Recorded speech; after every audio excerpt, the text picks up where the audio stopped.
Welcome, everybody, to the Grueling Truth Indianapolis Colts Weekly Show. I am one of your co-hosts, Cole Hanna, and I'm joined by my other co-host here, Steve Risley, and we're going to recap the Indianapolis Colts-Miami Dolphins game, a disappointing home loss for the Colts this past weekend, their second loss in a row.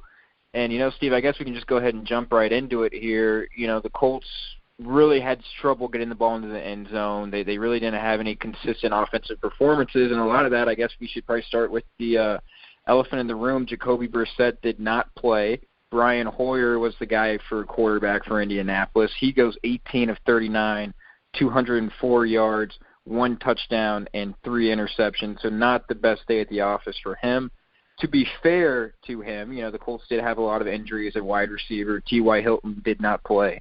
Devin Funchess did not play, and Paris Campbell did not play. So it was a lot of unknown and unproven guys that he was throwing to, but certainly – Brian Hoyer, a couple of those picks directly resulted in Miami points. And when you're trying to win a game, with so many injuries and so many guys down for Indianapolis, you can't make those crucial mistakes. And Brian Hoyer just had a really tough time, I thought, Steve, of just trying to avoid those fatal mistakes.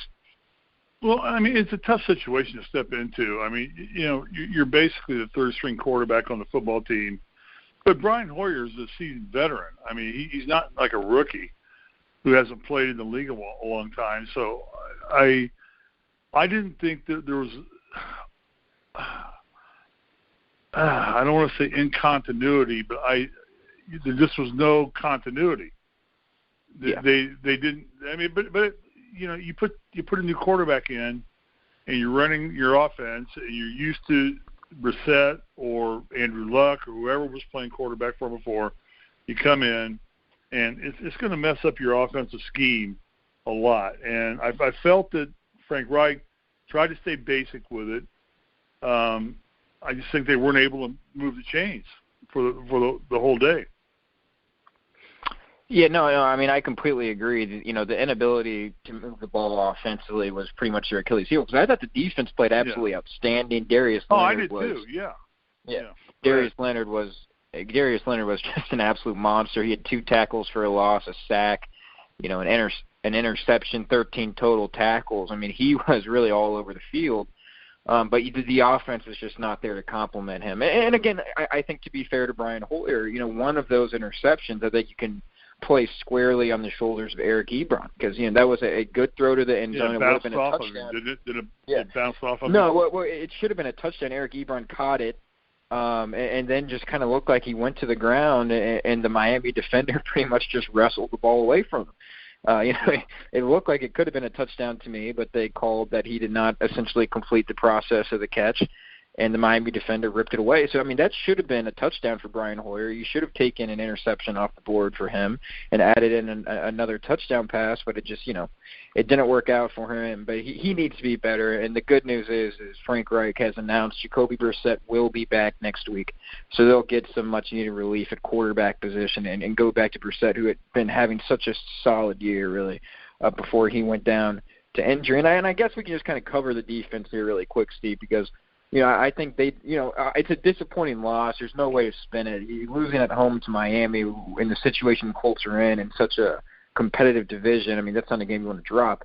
But defensively, I think there was a ton of bright spots here. I think, as we mentioned, Miami really had 10 points off turnovers in this game. So when you look at that, they essentially only earned 6 points on this Colts defense and making them drive up and down the field. So when the defense needed to get stops, they were able to get stopped. We've already talked about Darius Leonard. I thought Kerry Willis played a really good game as well. I thought the secondary as a whole was very good. Rock Ya-Sin, Kenny Moore, all different guys there. I thought played really, really well for you defensively. And, anytime you have a backup quarterback and so many injuries like the Colts do offensively, I think you want to rely on a good defense that can get stops, that can kind of carry you for stretches, at times in the game. And I thought the Colts defense was able to do that. They just didn't get the offense to complement them. But defensively, I thought this was one of their strongest performances of the year. I would agree entirely. And again, living in Los Angeles, I see most of the games on Red Zone, so I don't get to watch the entire game. I know your dad owns a suite, at Lucas Oil Stadium. So I wish. I know you're there, sitting in the suite, drinking a cold Coors Light beer, and having fun with it. But yeah, this was not a defensive loss. This was a offensive, just a tough situation for the offense, and I don't even want to bag them that much because I just think that when you're down to your third string quarterback, and Brian Hoyer is a good quarterback. I mean, he's a seasoned veteran. He's played enough time in the NFL, but the continuity of the whole process just becomes a little. I'm going to use the word discombobulated. Yeah. They just don't. They weren't clicking. Now the question is, you bring Brissett back in. Does it discombobulate him again now that you go back now and bring the other quarterback back in, or do they go back to normal routine? Well, I think something worth mentioning there, and I don't think it'll be an issue with Jacoby Brissett. He's been in this system for a couple of years. He obviously was a starter to begin the season, and even with Andrew Luck retiring, it was Jacoby Brissett who was taking the majority of the offseason snaps at quarterback, just because Luck had been dealing with those different injury issues. Mm-hmm. Now, what I think is worth mentioning here when it comes to Brian Hoyer is, with Andrew Luck's sudden retirement, Brian Hoyer was pretty much thrown into this system shortly before the season started. So, to your point, Steve, he does not have that continuity, that experience in this system that Jacoby Brissett has had, and being in the system for a couple of years. Brian Hoyer essentially had no off season, right? Like he was signed essentially right as they're hitting in the preseason and getting ready to prep for actual regular season games, and Brian Hoyer is essentially thrown into the fire and say, "Okay, here we go. You've got to learn the system." And you talked about how he's been, a very tenured guy. He's a veteran. He's played for so many different teams. But, learning and adapting to this entirely new system is tough. And I think he deserves – I don't want to say a pass because, I think he'll be the first to tell you probably I need to be better. I need to play better than what I did against Miami. But I do think you have to be honest and look at just the time he's had in this system. I think some growing pains are to be expected, just because, he's a backup quarterback, right? You don't expect him to play at a starter's level. You don't expect him to replace Jacoby Brissett. But B, he just hasn't been in this system for very long, and he's had to really kind of learn that on the fly. Well, and the only thing I can say is, having played basketball like at Indiana, when you take a year off or you're sat on the bench for a long time, it takes time to get back into the system. And to throw him back in under those circumstances is strong. But I think the bright spot of this whole weekend, we lost a game to a team that only won one game. I think Miami only won one game, hadn't they? Yeah, they were 1-7 going into that game. 1-7, yeah. But I just think it's just a continuity thing with everybody getting together and playing as a team. So, like I said, it'll be interesting to see what happens this weekend when Brissett comes back. Do they get back into their regular routine? Because the Colts were really a juggernaut team who was pretty much owning the AFC South, and now they're in second place, I believe, aren't they? Yeah. So they'll be in second place, and I think to your point, Steve, it's going to be very interesting, not just getting Jacoby Brissett back, but I think something they really need to get back is a couple of those different receivers that they have down. Yeah, P.Y. Hilton. Yeah, you got to get P.Y. back. Yeah. I mean, when you look at the Colts, receiving numbers, I do think they have two pretty good tight ends. You look at the receiving numbers for the game. Eric Ebron led you in catches and yardage, 5 receptions for 56 yards, but just 5 receptions on 12 targets, so not maybe the most efficient with his opportunities. And then Jack Doyle was second on the team, 3 catches for 44 yards. And you had Chester Rogers with 2 catches and 31 yards. That was your leading receiver. And then the guy right below him is Nyheim Hines, who's a running back, and he goes 4 catches for 30 yards.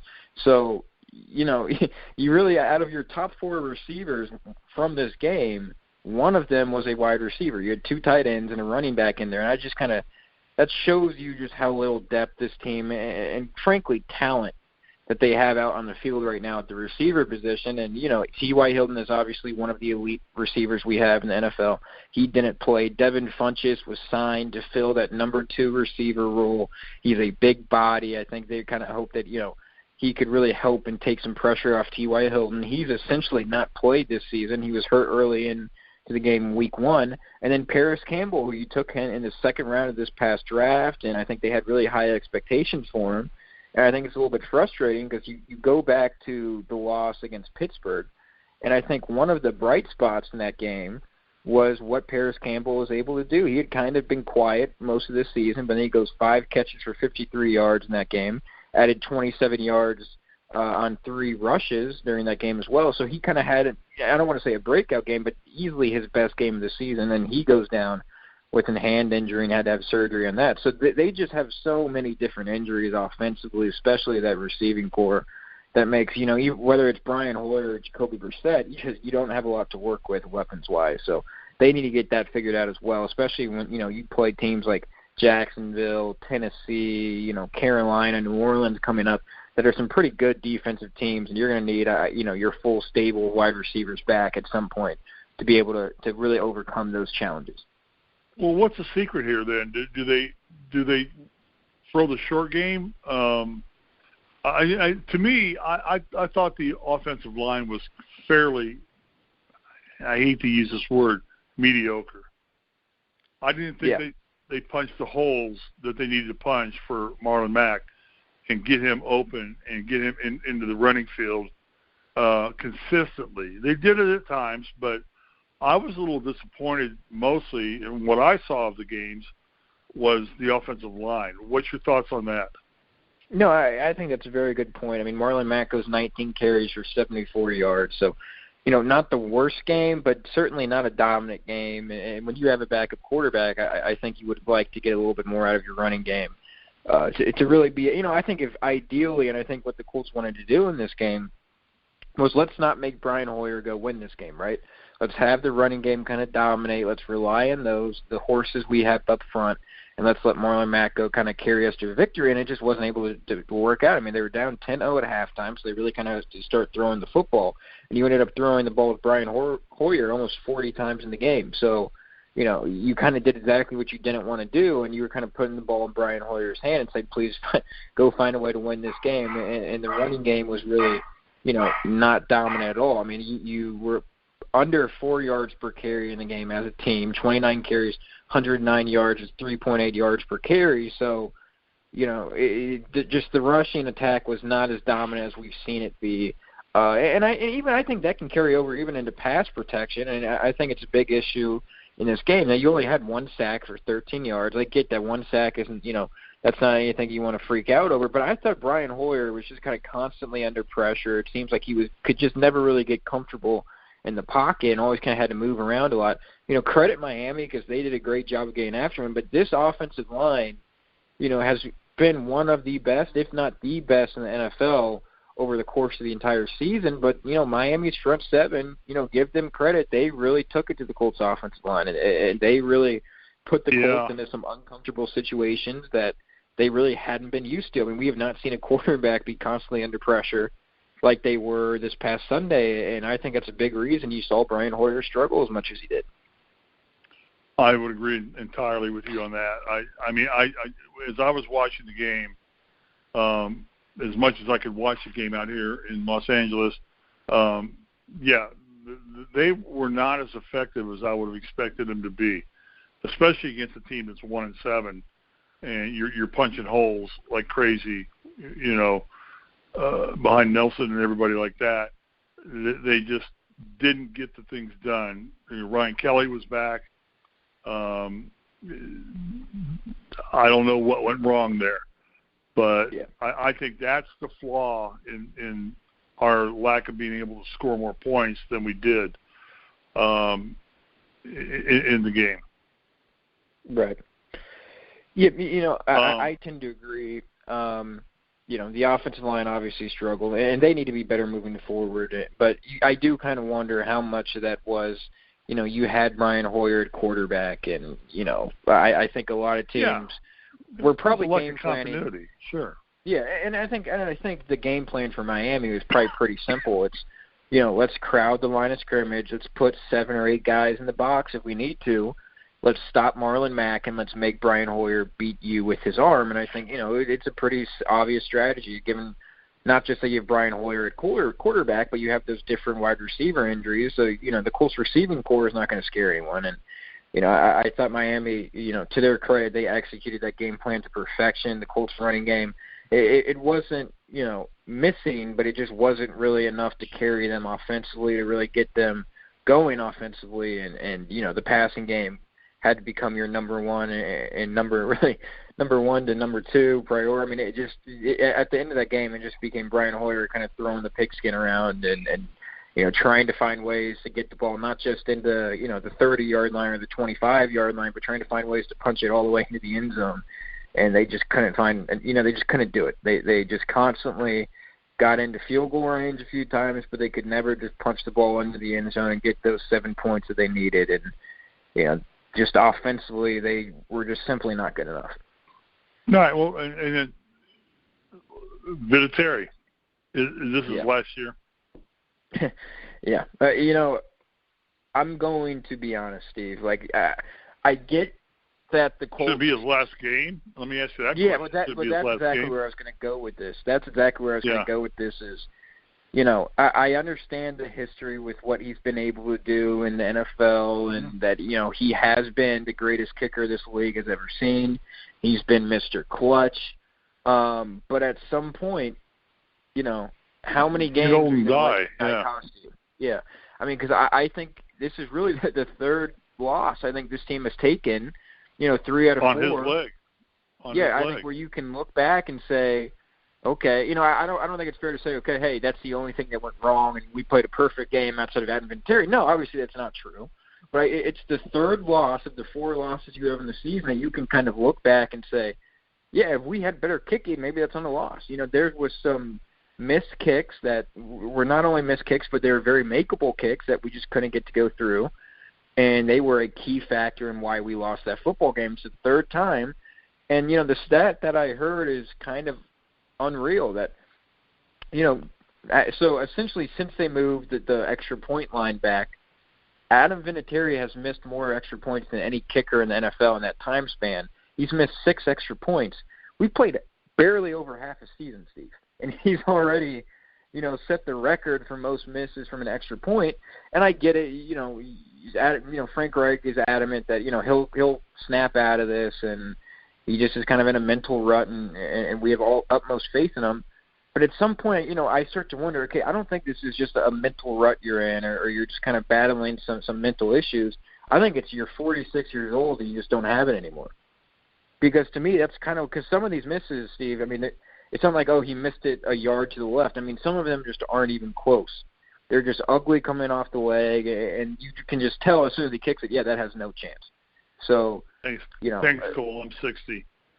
So thank you very much for that. Being 46, you're out of your life at 46. I'm 60. So, am I even live talking to you right now? Well, I unfortunately I think you are alive and talking. Unfortunately for you, you are alive and talking to me. So, at the very least.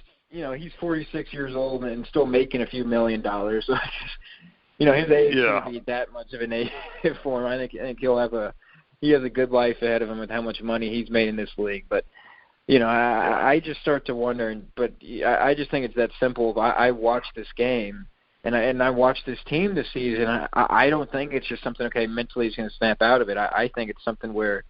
Yeah, this is a guy who's 46 years old. I mean, this is the NFL. Yeah. You don't see guys really go into their upper 40s. It's very rare to see.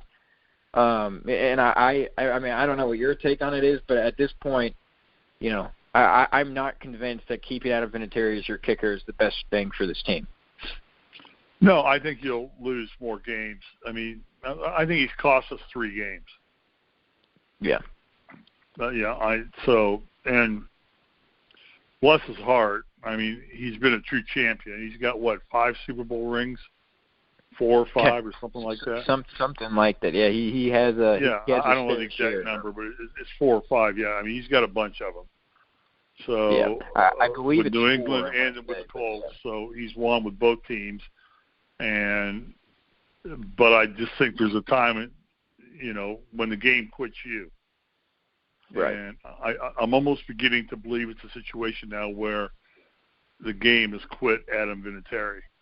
I mean, it just said that's enough, and they need to make a decision if they want to be competitive to make the playoffs and get in, because they were controlling their own destiny last week, and now for 2 losses in a row now they're not controlling their destiny anymore. They're going to have to now rely on somebody else to screw up, right? And they've got Jacksonville coming in, right? Yeah, correct. Yeah, and that's a team that's playing good football. Yeah. So and it's going to be. Yeah, I mean, you have to be able to rely on your kicker to get things done for you. I mean, that should be automatic for these guys in the NFL. I mean, I watch other NFL games all day long, and I'm like, man, these guys drill it down the middle all day long from 55, 56 yards. So, and we're not getting it done anymore. So that's concerning. So the problem with this football team, in my opinion, is offense. Do you agree with that? You want to comment on that? Yeah, I mean, so obviously right now and in this last game, that was certainly the issue. I mean, I think this team will be fine offensively when they're healthy, when they get Jacoby Brissett back, when they get T.Y. Hilton back, when they get all of their, different weapons back. I think this will be, they'll be fine in that. And I don't think they'll be a dominant offense. I don't think they'll be, a high-flying offense, but I do think they're an offense that can get the job done and reliably, put up enough points to win with their defense. I don't think it's a team where you have a dominant offense, but I think you have a very good defense as well that can, keep the other team in check and just score enough points to win. And, so I think they'll be fine in that. And now obviously the question is you've lost a couple games to teams that, maybe you should have won. And now not only are you behind Houston at 6-3, they lead the division, you're at 5-4. But I think when you look at your next couple games here, Steve, you've got 2, divisional opponents here in Jacksonville and then at Houston, 2 big games. You don't want to drop division games for tie-breaking purposes, especially, Houston, you at least split with that game, right? So you beat Houston at home.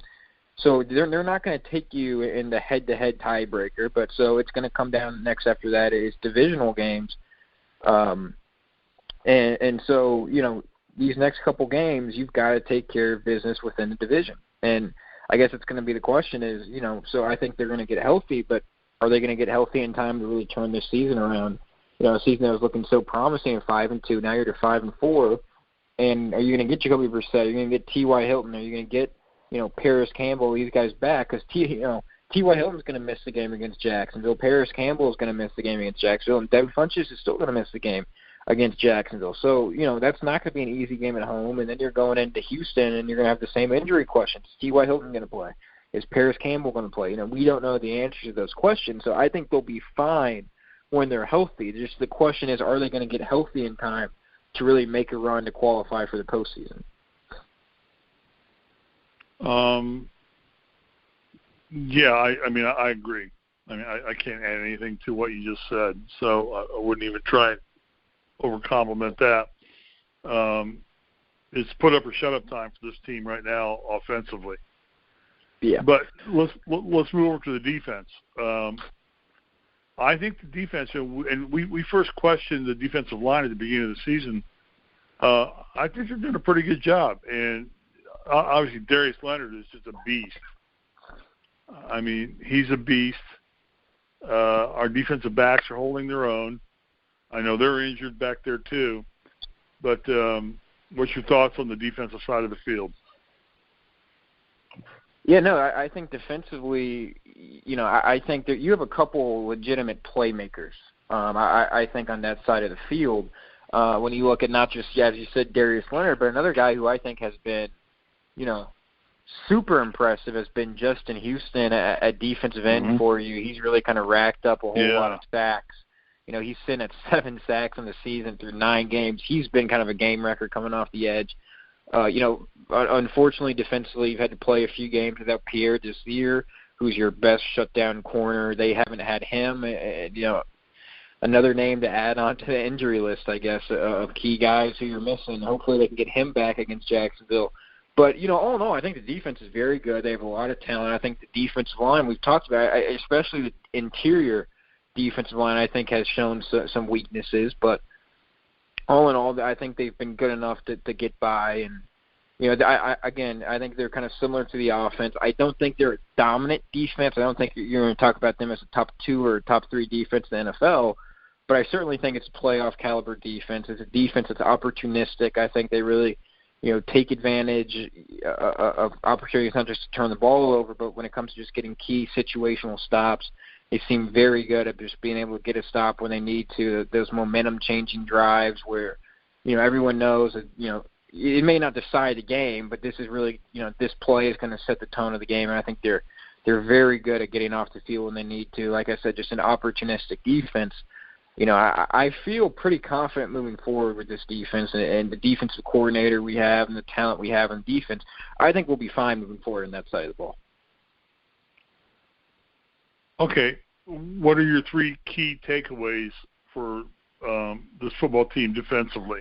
What do they need to keep doing better? Yeah, obviously I think it's just I guess the first key is just let Darius Leonard be Darius Leonard, right? Because the guy is just an absolute animal on the ball on the field. Beast. He is one of the premier linebackers. I think if you're going to have a conversation about who are the best linebackers in the NFL, Darius Leonard is going to be in that conversation as the top linebacker in the NFL. I think the key for Indianapolis defensively, I think, is getting after the quarterback. I still think that's something that, they need to do a good job of moving forward. Justin Houston has been a guy that can get after the quarterback. But I still feel like at times this team's pass rush is a little bit hit or miss. Sometimes it looks very, very dominant, and the opposing quarterback just essentially never has a clean pocket to work with. And other times, it's just non-existent. So I still think getting a consistent pass rush is something they need to focus on moving forward. I think that takes a ton of pressure off your secondary. They don't have to cover as long. The quarterback doesn't have as much time to diagnose the defense and go through his progressions. I think a pass rush is just such a big boon to your defense.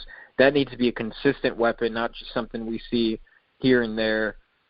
And then I think the final key is just, and I think it's not just a key for Indianapolis, but I think it's probably a key, for every defense in the NFL, and that's generate turnovers, right? I think those are just huge game-changing, momentum-swinging plays that, and I think the Colts saw that, right, this past week against Miami. I think, we've talked about the kicking and the offensive struggles, but I think if you're Miami, I think what you're looking back on and said, okay, this is what won us that game, was our ability to generate turnovers. We had 3 interceptions. We turned 2 of those interceptions into drives that finished with points. And, obviously in that game, points are at a premium. So, I think anytime you can win the turnover battle and really, generate those momentum and game-changing plays, you'll be in good shape and you'll win a lot of games, especially I think with the way the Colts have, just a dominant offensive line, maybe not this past week, but they have had a dominant offensive line. They can really control the flow of the game offensively. If you can generate turnovers and just keep giving those guys the ball,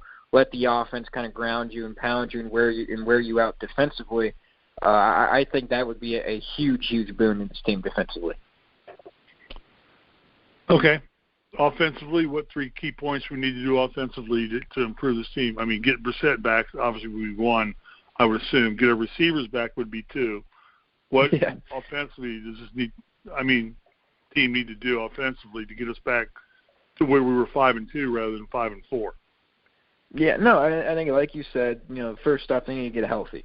That's the single biggest factor that I think this team is missing offensively. Is just so many key guys are down right now, and it's a test of your depth. I get that, but at the same time, I don't think there's many teams where we've seen 3 of their top receivers go down. Typically depth, I think, becomes a huge factor when you lose a guy. You lose a T.Y. Hilton. Okay, who's the depth behind T.Y. Hilton? Once you start going, okay, it's not just T.Y. Hilton, it's, this guy, and it's this guy, you start to go down to 3 different guys going down. I think that's when there's not many teams, or maybe not even a team that has the depth to really be able to plug in and play, you're talking about your sixth string and your seventh string wide receivers. I mean, the Colts had to call up Marcus Johnson from the practice squad, who essentially has no, I guess, bona fide NFL experience. I mean, he played spot minutes for the Colts this past season, but he's not a go-to. He hasn't really been consistently on an NFL roster before. Right. So, calling a guy like that to come and you're playing with a new quarterback too. So and playing with a backup quarterback, I think that just pretty much explains where the Colts are at right now from a depth perspective due to injury. So I think that's key number one. Key number two, I think, is they need to get back to the dominant offensive line play. Again, I don't want to say I'll give the offensive line a pass because, I think they'll be the first guys to tell you, hey, we need to play better. But at the same time, I do think this is probably a rather fluky game in the sense that it just kind of set the other team up defensively to have an easy game plan to execute because you just put 7 or 8 guys in the box if you need to, stop the running game, and make Brian Hoyer and this band of, essentially no-name wide receivers beat you. So, I think trying to get the offensive line to establish a dominant running game and, with that being what you're working with, I think not a pass, but I think it's understandable why they had those struggles. But I think they need to go back to being a dominant running team.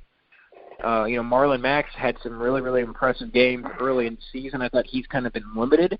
Again, he's not been bad. He's not been, disappearing or anything, but he just hasn't been, we haven't really seen those 150, those 160-yard rushing games that we saw from him early in the season. Well, I would say to that, I haven't seen the offensive line punch holes. Yeah. Not to the degree they were doing earlier in the season. I mean, are they getting tired? Are they getting beat up? Are they running the ball too much? Yeah, I mean, part of me thinks, it might just be teams are adjusting to you.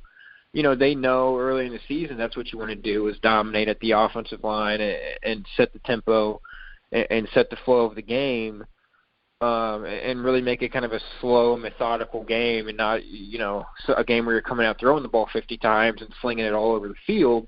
Indianapolis kind of wants to play that old school style of football, right? So, I think as teams have adjusted to that, it's been tougher to run because teams are focusing on that. They want to take that away. And then again, I think the issue with Brian Hoyer and your wide receivers that have gone down, it makes executing that game plan all the more easier. So, I think there's multiple different facets that go into it. I think they just probably haven't played as well. I mean, I think, I don't know if it's guys getting tired, but I think it's just, and I guess especially like against Miami, you've got to give credit to Miami because they played a very, very good game and a very, especially that front seven played outstanding for them. So, these are other NFL players you're playing against, right? This isn't like college football where you get Ohio State against Maryland and, you're playing some guys that probably, shouldn't be playing D1 or you're just outmatching them from not only a physical and a talent standpoint, but just from a conditioning standpoint, all that stuff. This is the NFL and, the saying of any given Sunday and, these are all NFL players. These are all guys making millions of dollars to play football. And I think, for the most part, a lot of these teams probably coming in the game knowing, okay, so everyone talks about this offensive line and how good they are, and they want to make a statement game against this offensive line to show, all the talks about them, but we're just as good as these guys. So, I think there's a bit of a target on their back from that standpoint. So I think it's just a variety of factors, but they need to go back to being a dominant offensive line team. I think if you want to see this team not only go to the postseason but play well in the postseason, it's going to be behind the play of their offensive line. Agreed entirely. Yeah.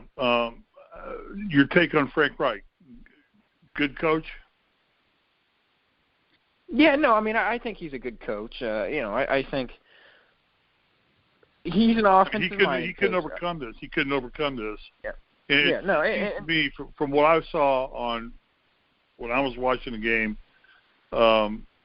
they came out flat. Yeah. I mean, the whole team, and I don't want to put all the blame on Hoyer because Brian Hoyer is a good quarterback. I mean, he's not Aaron Rodgers by any means, but he's not a bad quarterback, and I don't think that he necessarily alone cost them the game. I think injuries cost them the game, but should Frank have adjusted, Coach Wright adjusted differently in some way to compensate for the injuries that they've got dealing with right now?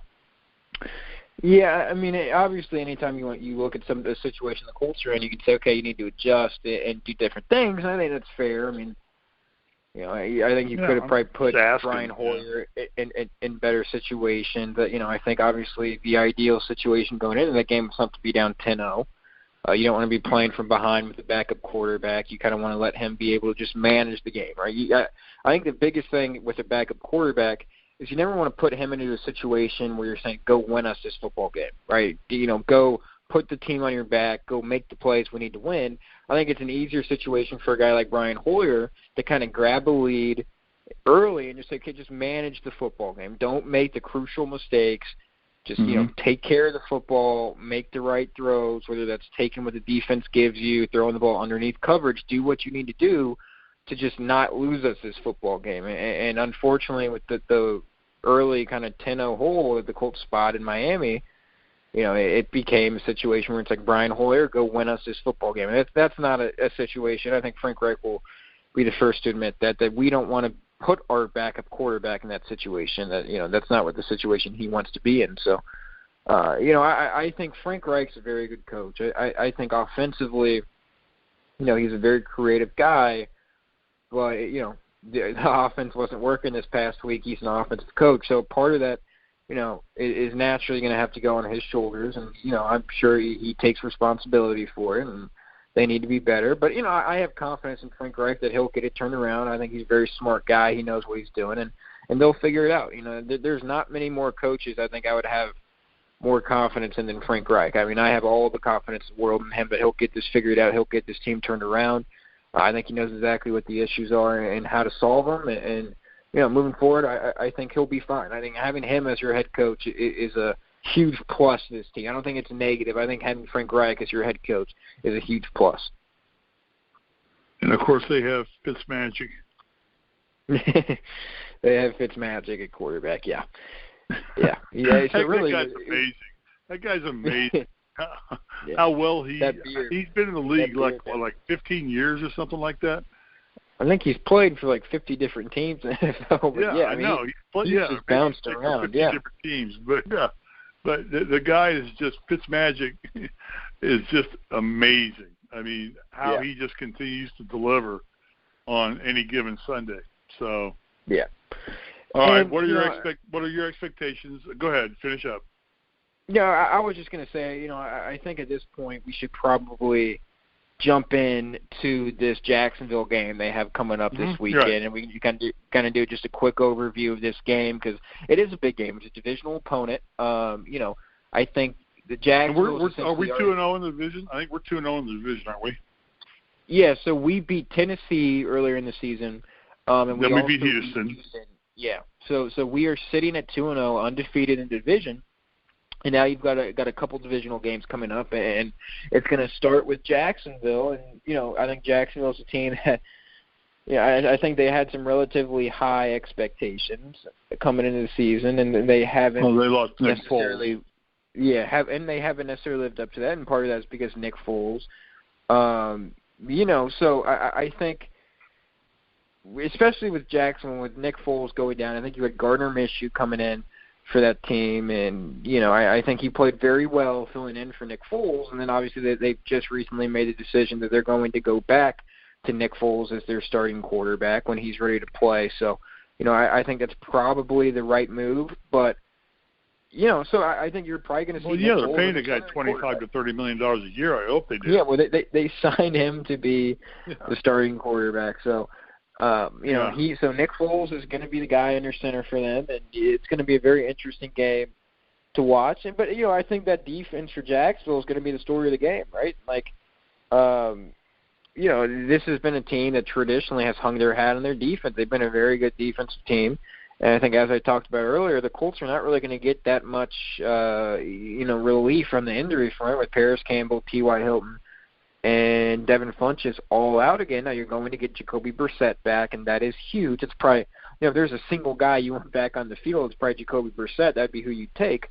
but you're still going to have a relatively depleted receiving core, going up against a defense that for the past few years has been what Jacksonville's hang their hat on. And, they've struggled, I think, relatively this season. I mean, they gave up 34 to Carolina. They gave up, 26, I think, or 27 to Houston, and 40 to Kansas City. So they've had some poor performances, but I think it's still a defense that has no shortage of talent, and the Colts are going to have to find some ways. And going back to what you were talking about, Frank Reich, Steve, Frank Reich's going to have to get creative and find some ways to move the football on this team. Well, yeah, and in my humble opinion, which is, I'm not an NFL coach by any stretch of the imagination, would be to get your offensive line starts punching holes again and get Marlon Mack running the ball. And that opens up your under passing game and throw to your tight ends. I mean, they've got two great tight ends in Doyle and Ebron. I would take that 7 yards every play. If that's all you're going to give me, I'll take it. I'll take it because I only need 2 plays to get another first down, and I want to move the chains. That's what I want to do. So, T.Y. is a great deep threat. He's a great receiver. He's probably one of the best in the NFL right now. But if he's not ready to go, he's a stretch player. I mean, he's got to have space to run. He's got to be able to run. But I think he needs to change his management or look at the management of his game right now, what he has available to him, is what I would suggest. Yeah, and he's got tight ends. Doyle and Ebrod are both solid tight ends in the NFL. You got a good quarterback who can throw the ball short, get it underneath. You got probably one of the 2 or 3 best offensive lines in the league if you get them to work together, which they didn't do this game against Miami. It didn't appear to me that they did. So I would go back to your core strengths is what I would say the Colts offense should do right now. Yep. No, I completely agree. They're going to have to go back to that running game, and they're really going to have to just rely on that offensive line, not only to create holes in the running game, protect your quarterback, Jacoby Brissett, give him time to, go through his progressions and make the throws he needs to make. I think that's a very good point. I think that's what they're going to have to do. They're going to have to go back to their strengths. They're just going to have to play to their strengths. And, I think with their receivers and the lack of depth they have there, I think you're probably going to have to be a little creative and probably – I would, in my guess, I would assume the Colts are going to need to go for a lot of yards after catch opportunities. I don't think this is going to be a deep down the field passing offense we're going to see against Jacksonville. It hasn't been for most of the season. It's been a relatively take with the defensive gives that's your tight ends. That's your tight ends. Exactly. Yeah, exactly. And you've got 2 very good tight ends as well. And Frank Reich, he's going to want to get the ball to those guys. And Eric Ebron kind of, made went and spoke to the media, I guess, about, I want to get more involved in the offense. I'm not really satisfied with the lack of touches I'm getting. So, and I think that's why you saw the Colts throw at him 12 times, this past Sunday, even if only 5 of them were completed. And I think that's probably something to do with you had Brian Hoyer at quarterback, who, I thought he struggled throughout the game. So I don't want to pin that all on Eric Ebron, but yeah, exactly. So I don't want to pin that all on Eric Ebron, but I think getting Jacoby Brissett back, it will be very, very interesting to see how he does this weekend. Jacksonville's going to be in a similar situation where Nick Foles is going to be coming on at quarterback. He has not played since he suffered that injury early in the season. So, I think it's going to have 2 teams where you're trying to bring in an injured quarterback who has missed, obviously Brissett really just missed, 1 and I guess a half a game going back to Pittsburgh, and obviously Nick Foles has missed a lot more time. But, it's the same core principle of 2 teams working back in to an injured quarterback, and, we'll see. It should be an interesting battle. I think it should be a good fight, and especially it's an important battle. It's an important battle for the AFC South. Yeah. You don't want to go back to 5-5. No. You got it. So it's an incredibly important battle, and we'll see what happens. I think I think it's one, on paper, the Colts are going to be favored. The Colts should win. But just with the injuries this team has, I don't think this is not an easy game, I think, by any stretch of the imagination. Right. I guess you're probably thinking going into last week, Miami was the easy game, right? Like that's the game that, you would expect to win, and that didn't work out. So maybe it can be a little bit of a wake-up call from that standpoint of, their season is not over. That they still have a very clear and obvious path to make the postseason, but they've got to turn this around. They've got to start winning games, and I think they dropped a couple games that probably looking back on, you're thinking, wow, we really should have won both those games.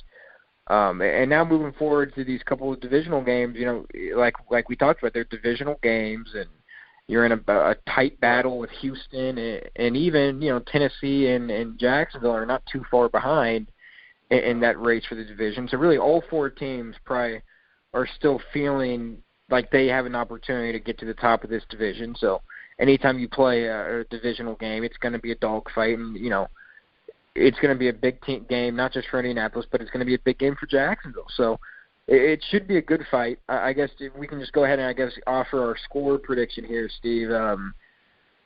I guess I would feel way more confident in this team if we had some of our receivers back, especially playing a talented Jacksonville defense. I guess I'll still think the Colts will find a way to win this football game. Like I said, I just think Frank Reich is a very good coach, and I think he'll find ways to get creative offensively and get his playmakers the ball and just score just enough to win.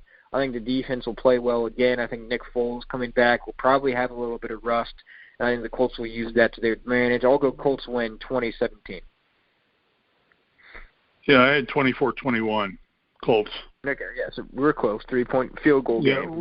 Yeah, field goal game. Yeah, and then that throws is the biggest problem, concern of this football team. Is it Vinatieri right now? That you just can't rely on him anymore.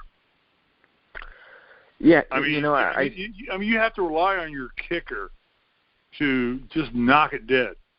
It's like that's right. Automatic. We got you in field goal range, and I'm watching other football games all Sunday long, and I get a lot of West Coast games out here in Los Angeles. And, I mean, these guys, they just drill it down the middle. And then I'm watching Vinatieri.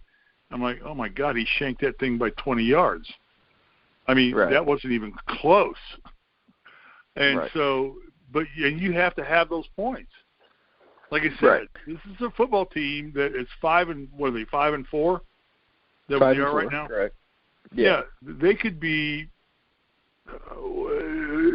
Let me see, 8-1 easily. Yeah. And most of it is on the kicking. Right. Yeah, I mean. No.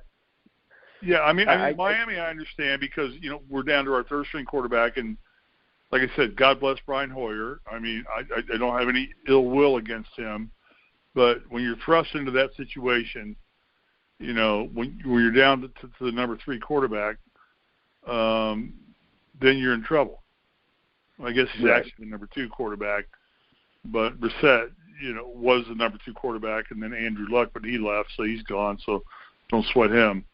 But I just think the kicking is a situation where my greatest concern of this offensive football team right now is like, man. If we get down by 2 points, I don't know that we can make the field goal anymore. Yeah, and not even just the field goal. I think if you were down 20, if it was a 20-20 game, and you just scored a touchdown. All you have to do is make the extra point. I'd be nervous, right? Like, making the extra point here is becoming. You don't be in that situation where you're nervous with your kicker, whether you can make an extra point or not. Yeah. So I think to me, I agree. I mean, it's the biggest issue facing this team. I think the other issues are fixable, I guess, is why I would say it's one of the biggest issues. I think, a lot will be fixed by just getting healthy and getting your everyday starters back out there. But, I guess kicking is the one where I'm not sure that, how do you fix this? Is this fixable? I don't know. Obviously, you can go to a different guy at quarterback, or not a quarterback, but a kicker. And they've been trying out a few different guys, but you're talking. You're in week 10 of the NFL season. Are there going to be good kickers sitting out there that you can sign someone? Because, I think Probably kicking not. has kind of been a big Yeah. Yeah, exactly. So I think kicking has been a storyline really kind of throughout this season for multiple different teams, and I think we've seen a few different teams kind of go and sign a free agent kicker off the streets, and there's been relatively mixed results with that. So, I guess all of their other issues, I think they can fix them, and I think they will in times. I'm just not sure if kicking is fixable. That's I guess my biggest concern here. Well, I don't know if it's it will be next season when you draft a kicker or find a good kicker out of college or something like that. And right. I'm relatively convinced that this is probably Vinatieri's last year. Bless his heart. Yeah. I mean, my gosh. I mean, what a career. I mean, he's leading scorer in the NFL of all time, isn't he? Yeah. Yeah. He's got to be up there at least. Yeah, he's up there. I mean, George Blanda was, but I think he surpassed George Blanda. I don't quote me on that because I'm not researching it right now. Right. Last question I'll ask you. Okay. And then we get this over with. Are you pleased with the progress of Jacoby Brissett as a starting quarterback in the NFL? Yeah, no. I mean, I think Jacoby Brissett has been fine. I think, I don't think you have to go and after this season and try to find your starting quarterback. I think Jacoby Brissett can fill that role, and he can fill that role fine.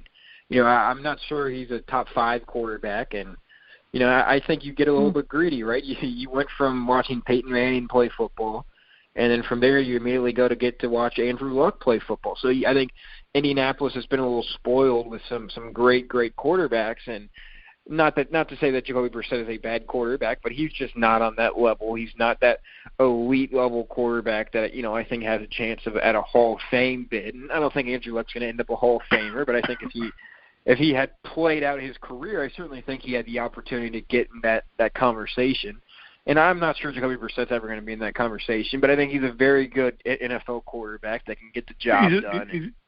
He's a sufficient quarterback. Yeah. I mean, he's sufficient in what we need offensively. With that offensive line and with Marlon Mack, who's turned out to be a really decent running back, primarily because of the offensive line. But you can't have the offensive line have a performance like they had against Miami because I frankly think they just didn't play well. Yeah, no, and I think when you look back at some Super Bowl winning teams, and the one that immediately pops to mind is a guy like Joe Flacco that won it in Baltimore. You can win with quarterbacks like that, and I think Jacoby Brissett can be every bit the quarterback Joe Flacco was, if not better, right? Like, I think he has that in his ability that, he may not be a dominant quarterback. He may not be a guy that throws up, 4,500 passing yards and 40 touchdowns or, something we say, that we've seen Andrew Luck do come close to doing or doing something like that. I don't think that's Jacoby Brissett, but I do think you're, like you said, Steve, a very good offensive line. A very good running game. So you can have a balanced approach. And, I think that helps out a guy like Jacoby Brissett big time. That makes you tough to defend. Right. When you have a balanced offense, it makes you very tough to defend. And getting our receivers healthy again is critical. So they're just injury-riddled right now. And so hopefully they can get healthy here. They've already had their bye week, I believe, didn't they? Colts have already had their bye week. Correct. So they're playing the rest of the season. Right. So they've got to get healthy real fast. Right. And see what they can do because and we'll go from there.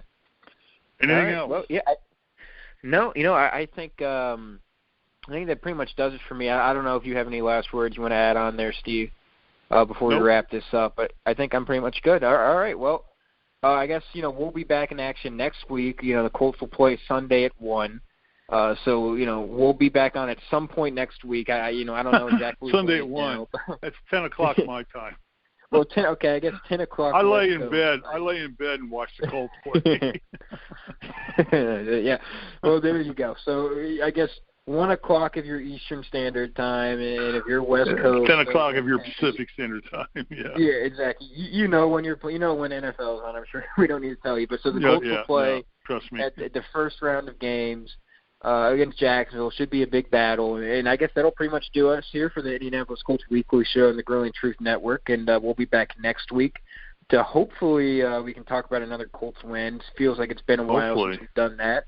And then we can look forward to another big game coming up after Jacksonville, and that'll be at Houston. So I think we'll have a couple exciting games here to talk about. But that'll pretty much do it for the Grilling Truth and the Indianapolis Colts Weekly Show. I'm one of your co-hosts, Cole Hanna, and thank you to Steve Risley for joining me. And I guess we'll talk to you guys next week. Thank you very much.